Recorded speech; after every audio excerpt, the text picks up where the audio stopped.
মাহফিল। আমরা কোন নবীর উম্মত? কথা বলেন, কোন নবীর উম্মত? হযরত মুহাম্মদ সাল্লাল্লাহু আলাইহি ওয়াসাল্লামের উম্মত। অধিকাংশ মানুষ জানি না যে আমরা কোন নবীর উম্মত, তাই না ভাই? রব্বুল আলামিন এই পৃথিবীতে 1,2,24,000 নবী ও রাসূল পাঠিয়েছে।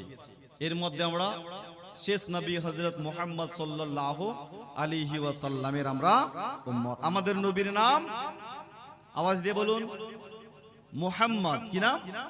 মুহাম্মদ সাল্লাল্লাহু আলাইহি সাল্লাম। এটা দরুদ। নবীর নাম মুহাম্মদ।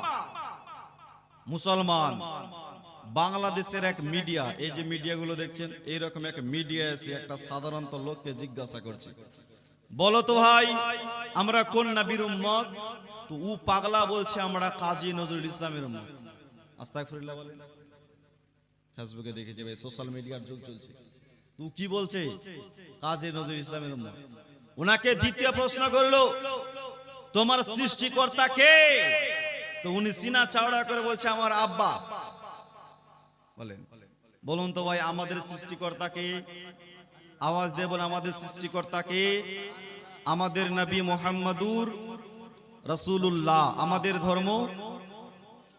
ধর্ম ইসলাম। আমাদের ইমাম, জোরে বলেন, আমাদের ইমামে আজম আবু হানিফা।